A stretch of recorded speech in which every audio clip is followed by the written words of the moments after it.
साथी सबको मेरा प्रणाम। मैं सुमन काशी हिंदू विश्वविद्यालय का छात्र हूं और वो अभागा छात्र हूं जो इन 13 में से एक सस्पेंड मैं भी हूं। मेरी गलती बस इतनी थी कि मैंने ये भारतीय जनता पार्टी के बलात्कारी पदाधिकारियों के खिलाफ आवाज उठाई। मेरी गलती सिर्फ इतनी थी कि मैं इस तानाशाह वाइस चांसलर के आगे नहीं झुका। मेरी गलती सिर्फ इतनी थी कि इन भ्रष्टाचारियों के भ्रष्टाचार के खिलाफ हर एक दिन एक एक पुर्जे को खोला। मेरी गलती सिर्फ इतनी थी कि मैं इन शासकों के आगे नहीं झुका।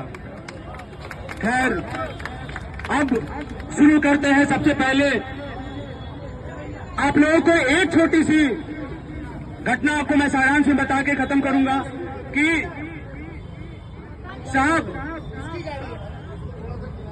जिस तरह की घटना हुई है अभी बनारस हिंदू यूनिवर्सिटी में, इसी से रिलेट करते हुए मैं छोटी सी घटना आपको बताता हूं कि पुलिस ने खुद लिखा है, बनारस पुलिस ने उन तीनों आरोपियों के बारे में खुद लिखा है कि ये हैबिचुअल ऑफेंडर है। इनका लगातार आदत रहा है कि ये इस तरह की हरकत काशी हिंदू विश्वविद्यालय के परिसर में करते हैं और उन हैबिचुअल ऑफेंडर को बेल मिल जाती है, जमानत मिल जाती है।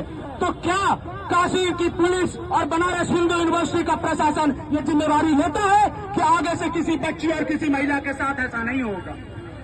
अब इससे रिलेट इसलिए मैं संभल की घटना को करता हूं कि संभल की घटना में एक बलात्कारी जेल से छूटता है और पीड़िता को गोली मार देता है। जब ये हैबिचुअल ऑफेंडर काशी हिंदू विश्वविद्यालय में जब हर दिन ये करता था तो क्या गारंटी है कि आगे किसी बहन के साथ ऐसा नहीं करेगा? तो ये इसकी जवाबदेही बीएचयू प्रशासन की है, उनको ये जवाबदेही देनी चाहिए। दूसरी बात, मैं काशी हिंदू विश्वविद्यालय के तानाशाह जो वाइस चांसलर हैं, उन्हें एक बात कहना चाहूंगा कि वाइस चांसलर साहब, जो आपने कहा है ना हम छात्रों के बारे में कि हम हैबिचुअल ऑफेंडर हैं, हमें कहा है ना कि हमसे काशी हिंदू विश्वविद्यालय की जो गरिमा है वो धूमिल होती है। तो साहब एक बात ध्यान रखिएगा कि हमारे घर से बच्चे आते हैं, किसान के बच्चे आते हैं, उन बच्चों की अगर पढ़ाई बर्बाद होगी ना तो हम बोलेंगे। वो सैनिकों के बच्चे जिनके पिता शहीद होते हैं ना, वो विधवा का बेटा जो यहाँ पढ़ने आता है ना, अगर उसे छात्रवृत्ति नहीं मिलेगी ना, लाइब्रेरियों में किताबें नहीं मिलेगी ना, तो हम बोलेंगे। साहब, अगर आप हॉस्टल में आकर के हमें सुविधाओं से वंचित करने का काम करेंगे, हमारी सुविधा छीनने का काम करेंगे ना, तो हम बोलेंगे। और अब आपको एक चीज आपकी डिक्शनरी में सुधार करनी चाहिए कि इन चीजों को मिसकंडक्ट नहीं साहब, कंडक्ट कहा जाता है। ये आपकी डिक्शनरी में आपको सुधार करने की जरूरत है।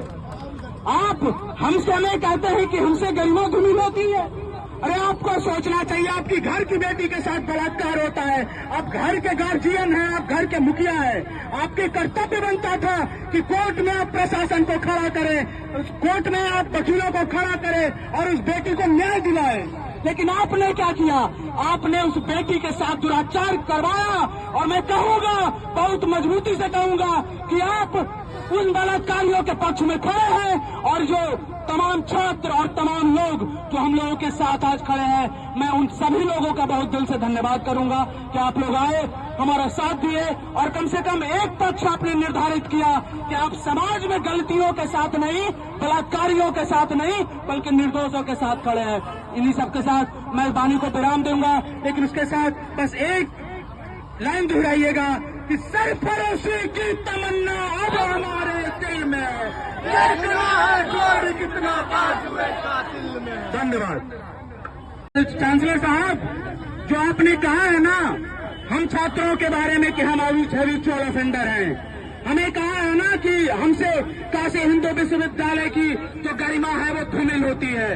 तो साहब एक बात ध्यान रखिएगा कि हमारे घर से बच्चे आते हैं, किसान के बच्चे आते हैं, उन बच्चों की अगर पढ़ाई बर्बाद होगी ना तो हम बोलेंगे।